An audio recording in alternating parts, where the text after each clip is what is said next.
No? Now try your basement. There's a pair of overalls that overall you're not so into anymore. A perfectly good laptop that hasn't sat in your lap in months. And even more stuff, but still no jobs? Well, you really have both. See, stuff is defined as household articles considered as a group. Sometimes this stuff is no longer needed. Wait, no longer needed? That can't be right. Because remember those jobs you were looking for? Those are really needed, and they're the stuff inside your stuff. Even inside that winter coat that moved with you to Phoenix. Our job is to unlock those jobs, and it starts when you donate your stuff to your local Goodwill. Here's how we do it. When you donate to Goodwill, we sell your stuff to provide job training for people right here in your community. So just by teaming up with Goodwill, you help create jobs. And isn't that worth parting with the leftover keytar from your 80s cover band? Goodwill. Donate stuff, create jobs. Find your nearest donation center at goodwill.org. A message from Goodwill and the Ad Council. This report is brought to you by Indeed.com. Dog days of summer got your business needing help? Check out Indeed, an all-in-one hiring solution that makes it easy to attract, interview, and hire candidates. Visit Indeed.com/credit and get $75 towards your first sponsored job. Terms and conditions apply. It's time for Black Houses Matter with Cook County Treasurer Maria Pappas on the Talk of Chicago, 1690 WVON. Hey, listen up, guys.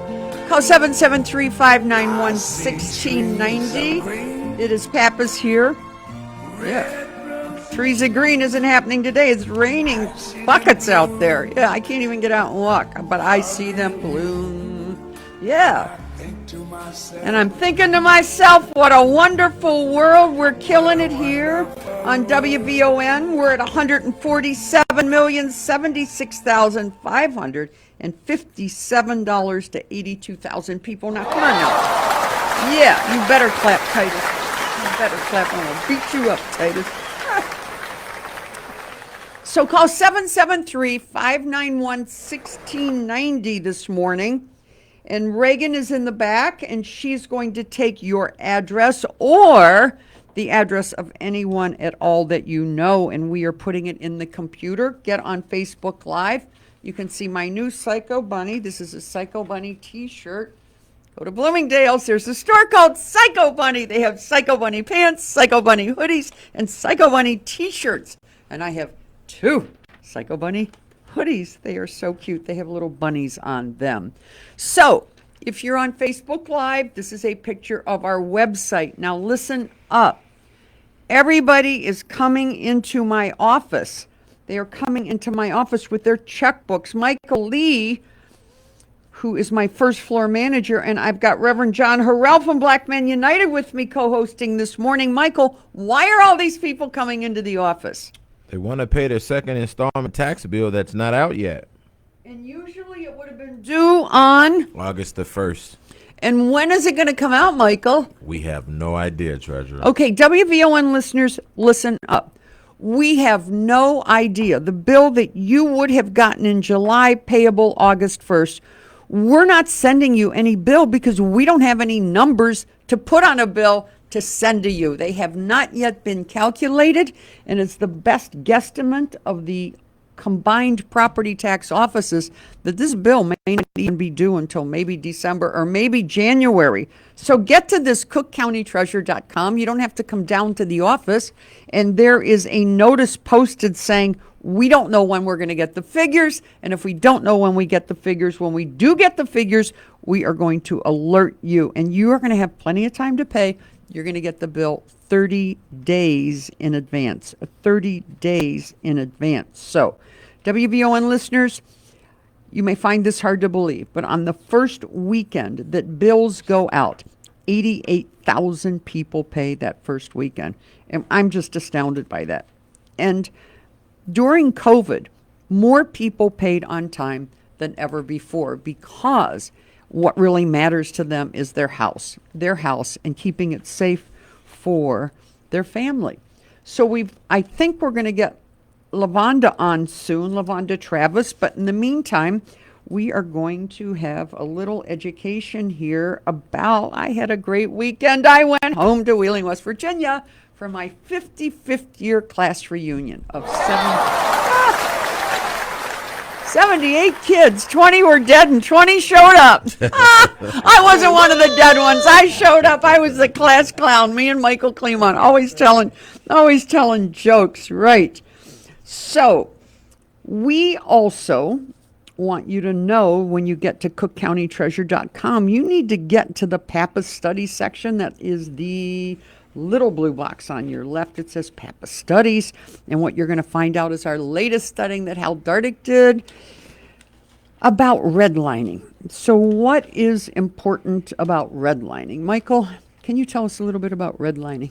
Well, from what I know is it's like a certain race or group of people are either held back from certain things, like they're held back from housing, held back from starting businesses, or can't go to particular schools because we're not going to loan you any money, or even giving you any money from banks. Yeah. Harrell, any comment on redlining?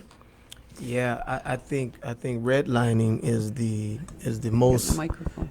redlining is the most tragic thing that has happened to the African American community, because when they redline you, they redline you as far as your insurance. When it comes time to pay your insurance, and how they grade you on how you should pay, but also educational wise. I mean, they're redlining, and for over 400 years we've been victims of this, and so we really need to come together and see how we can address this redlining when you come to auto loans and home loans and just everything that particularly affect the black and brown communities. So this study showed that the properties that were redlined 80 years ago in African American and Latino communities are the same products that are on the scavenger list, and are the same properties that are now vacant, and are the same places where 400,000 African Americans have exited. And we have made 12 recommendations to the Cook County Board of Commissioners and the state and the city, and we are hoping that people will pick up on this, wipe out the scavenger sale, and come up with some new programs where people can stay in their homes and we can restore these vacant properties. So we're pretty excited about that. Again, I'm going to repeat, there is no due date. There is no due date. Quit worrying about the fact that you thought that your taxes were due August 1st. And Michael says at least 20 people, mostly seniors, every day come to the office with their checkbook and want to pay. We don't know how much to tell you to pay, so you can't pay. Save yourself some time from coming down there. So on good news, smartphones boost your memory, because it frees you up. When you put down all your notes on your smartphone, it frees you up to think about other things. And so I said, this doesn't make any sense. Somebody's trying to sell smartphones, really? Huh? Does that make any sense? Doesn't seem like it makes your memory better. It kind of makes your memory like less, because you rely on this machine more than thinking. Yeah, so you know what? I dug into this. They only interviewed 158 people between the ages of 18 to 71, and they concluded that smartphones boost your memory. It is a phony study. Get rid of your smartphone and start thinking. So this guy in Cambridge, get this, everybody's got a pet nowadays. After COVID, everybody went and bought a dog or some kind of a pet. This guy got a turtle for his house. Now he's got this turtle walking around his house. He takes his shoes off, and he realizes that every time he takes his shoes off and he takes a pair of black shoes off, the turtle attacks the black shoe. So this guy didn't have anything better to do. He puts on a gray shoe and a black shoe, and of course the turtle attacked the black shoe. The moral to the story is that this guy, who now has a pet turtle, has informed all of his guests what? Don't buy any black shoes. Don't come to my house in your black shoes. I'm buying all brown shoes. Yeah, my turtle will come after you. That's right. So get this.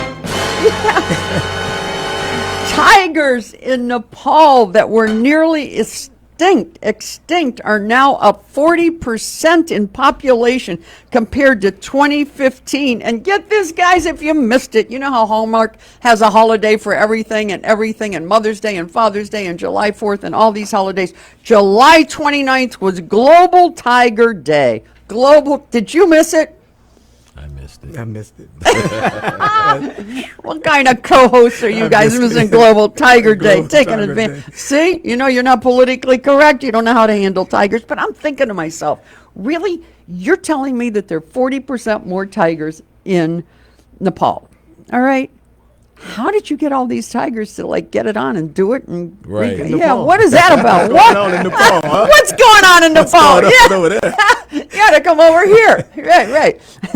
We need more people in Chicago. Everybody's leaving. Right. Right. What are these tigers doing? They're multiplying. Get this in Georgia.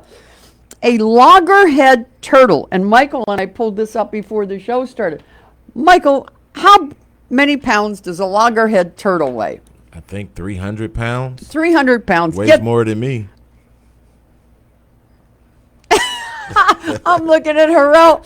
Harrell, you're not even half the size of the turtle. Yeah, I'm not going to say anything to Michael. He's bigger than me. I'm going to tell you that right now. Michael's all right with me. They do not qualify for Turtleville. So get this, these loggerhead turtles that weigh 300 pounds have laid 3,960 nests on the shores in Georgia. They come out of the water, they get on the sand, they dig into the sand, they lay the eggs, and they go back into the water. There's 3,960. Okay, I get that. What I don't get is the entire state of Georgia, the Secretary of State will charge you an extra $25 on your license plate fee if you want to contribute to protecting the loggerhead turtles. Comment? Is that Nepal, Georgia? Yeah, what is it? How's come all these stories I pull up are about turtles and animals? How's come people don't pull anything up about people? Michael, what do you think about those loggerheads? Well, it looks like they're declaring their territory. Uh-huh. Like the carp fish Yeah. in Lake Michigan. So how about this? Exactly. You're in the wrong business and you're working with the wrong person here.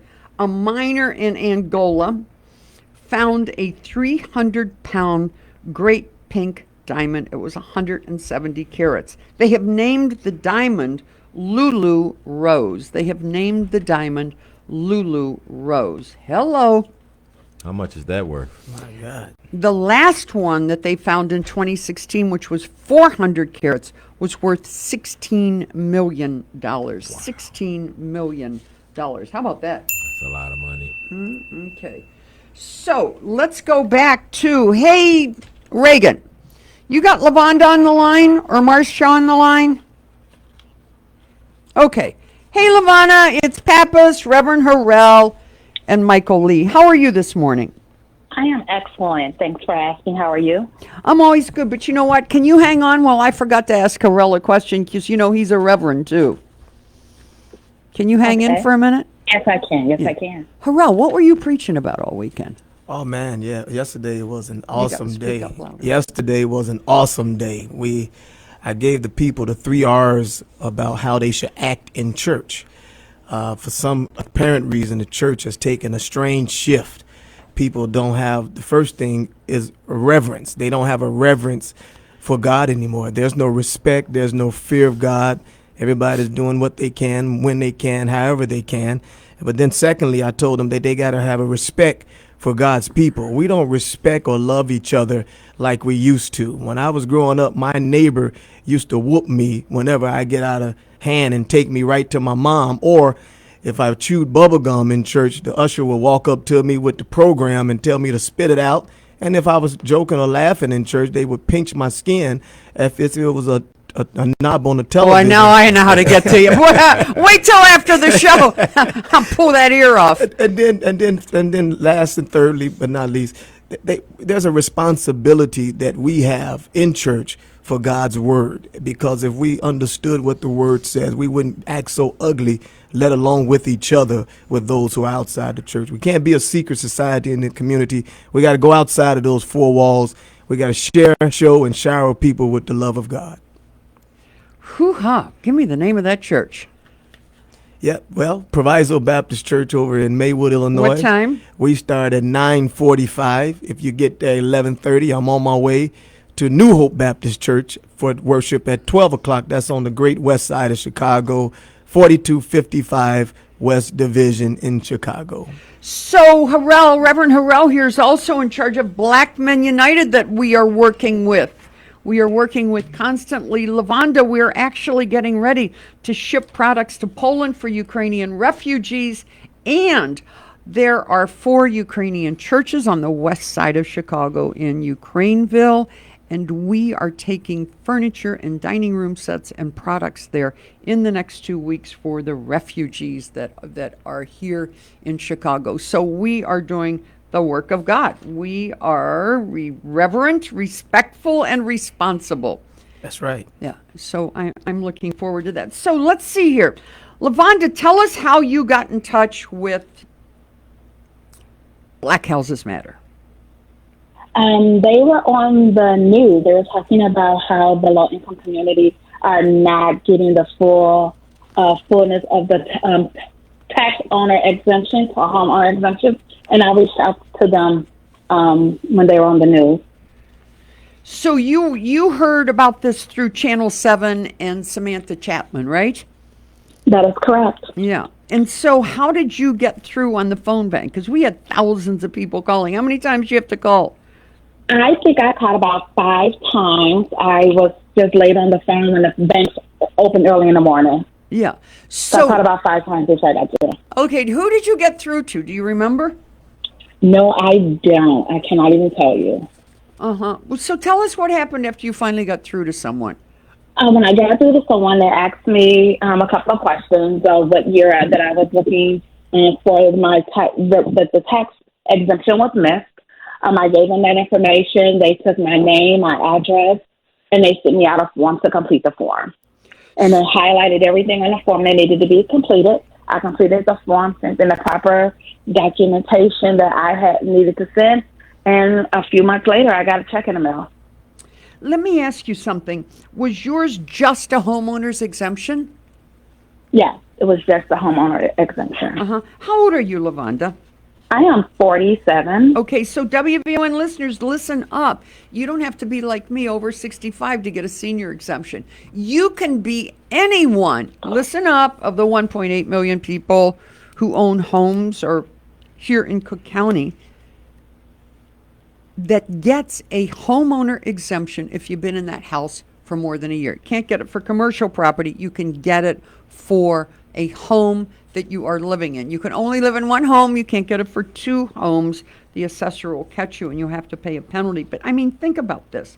Here is a really sharp lady. She's 47 years old and didn't know that she was entitled to this exemption. How many years have you lived in that house, Lavonda? I am now. This year will be 6 years. 6. So we can only go back 4 years. So she missed a couple of years. WVON listeners, listen up. Michael, how many years can somebody go back on a homeowner's exemption? 4 years retro from the standing year. And what's it worth? Anywhere from, well, looks like it was worth a lot for her, but anywhere from $1,000 to $5,000 sometimes in these different situations. Harrell, what's a senior exemption? Yeah, senior exemption is for anybody that is 65 years or older. They get the senior exemption. And then you can do a senior freeze. Senior freeze is for anyone that's 65 years older and they make less than $65,000 annually. WVON listeners, listen up. If you're a senior, a homeowner, and you're making under $65,000 and you can go back 4 years, we have had hundreds of WVON listeners who helped us get to $143 million because we owed them $6,000. It happens all the time.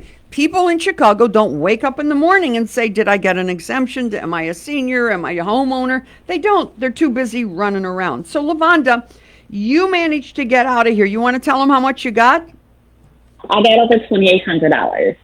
$2,800, correct? Yes. Yeah. So, are you still working? Yes. Where do you work?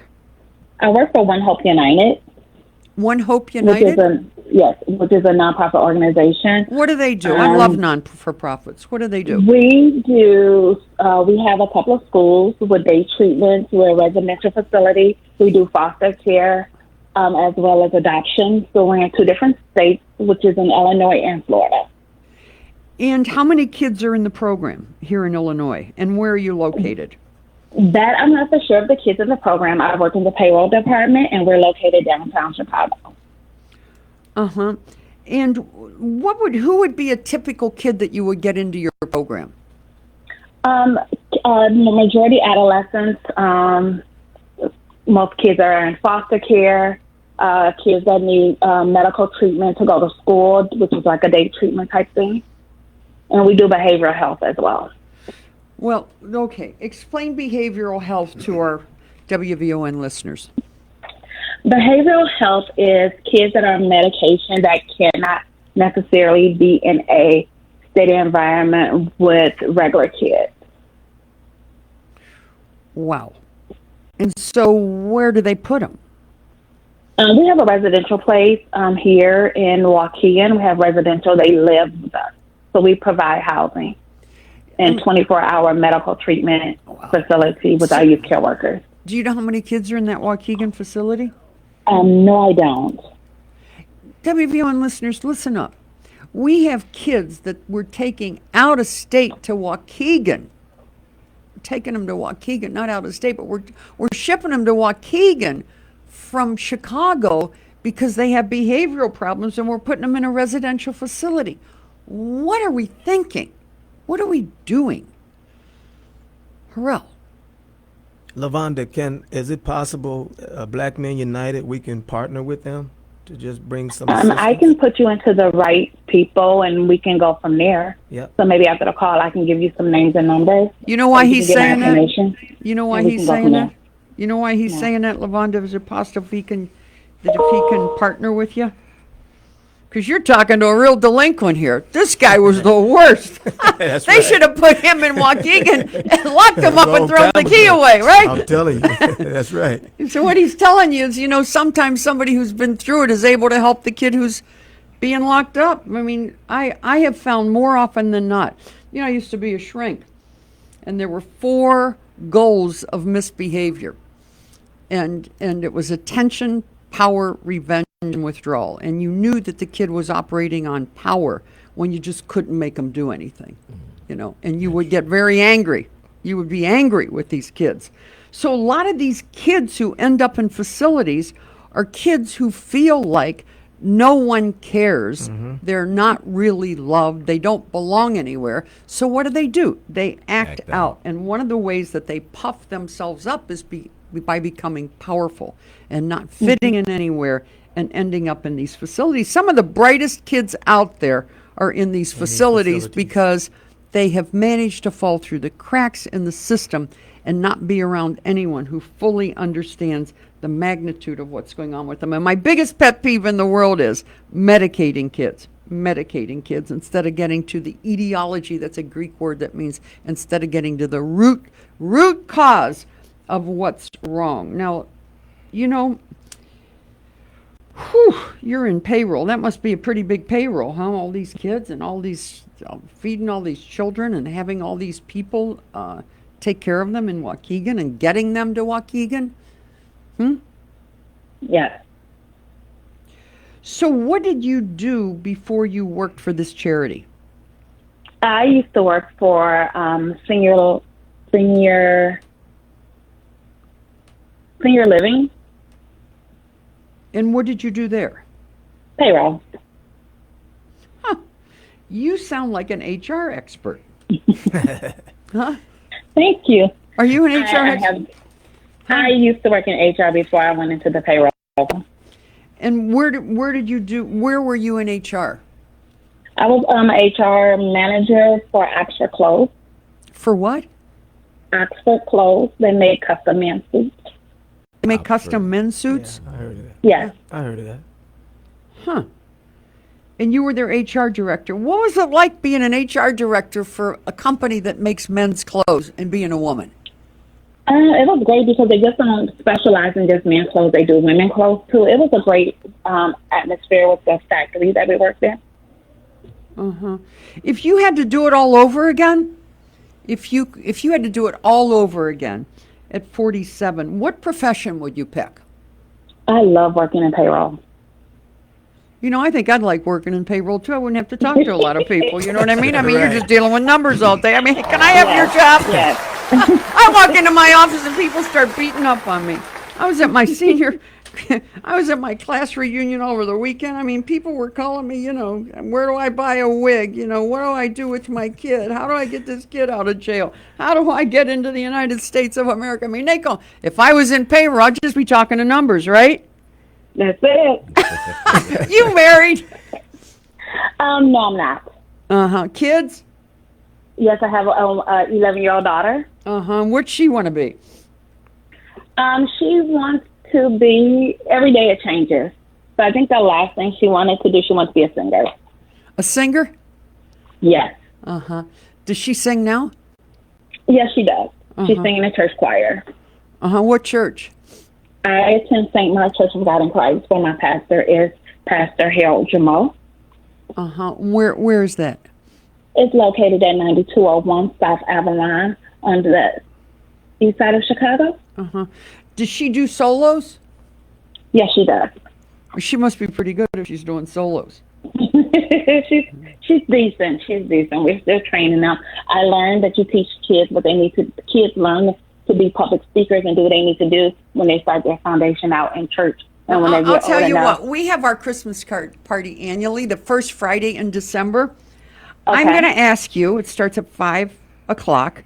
I'm going to ask you to bring Miss Travis down. What's her first name? Her name is Brianna. We're going to call you, and we're going to have you bring Brianna down, and she's going to sing Silent Night for the couple thousand people that show up. How's that? I will make sure she's ready. All right, we're going to take care of that. I'm going to make sure that everyone in my office knows they're listening. We're going to have Brianna there for the Christmas party. What a wonderful world. Yeah.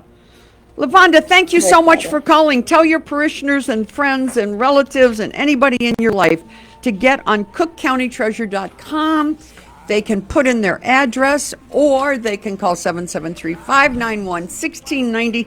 Titus, who's in the back room, will take down your address. He will call it into us, and we will find out whether or not you've got any money coming. We love you. And so long from Michael Lee, Pappas, and Reverend Harrell. We'll be here next Monday. Talking about all the fun things in the world. Spend your refund on those back-to-school supplies for the young lady. Yeah. Yeah. We got to tell them next week how to come to Black Men United on the west side if they've got a school, right? And how to get backpacks. That's right. You know what? Listen up next week. If you got a school and you need backpacks, Black Men United's going to tell you how to get them for your school, especially if you're a teacher. We love you. See you next week. Bye-bye. Saying, I love you. The talk of Chicago and the voice of the nation. 1690 WVON, Berwyn, Chicago. I'm Alexandria Icamoni. And I'm Ray Harris on your home for 24/7 News, the Black Information Network. The Biden administration declares monkeypox a public health emergency. The emergency allows Health and Human Services Secretary Javier Becerra more discretion in accessing funds and resources to help control the outbreak. We're prepared to take our response to the next level in addressing this virus, and we urge every American to take monkeypox seriously and to take responsibility to help us tackle this virus. More than 6,600 probable or confirmed cases have been detected in the U.S. Becerra says the administration has designated over 1 million vaccine doses to be delivered across the country. So far, more than 600,000 vaccines have been distributed to state and local partners. CDC Director Dr. Rochelle Walensky says the agency will continue its aggressive and comprehensive response to the virus. Russia says it's ready to discuss a prisoner swap with the United States after the sentencing of basketball star Brittany Griner. Griner was sentenced to 9 years in a Russian prison for having a small amount of cannabis oil in her luggage at the Moscow airport. The Russian foreign minister said Vladimir Putin and Joe Biden had previously agreed on a diplomatic channel to discuss a prisoner swap, and that they were ready to discuss it within the framework of that channel. National Security Council spokesperson John Kirby says a proposed U.S. prisoner swap with Russia remains on the table. The offer would bring Griner and Paul Whelan home in exchange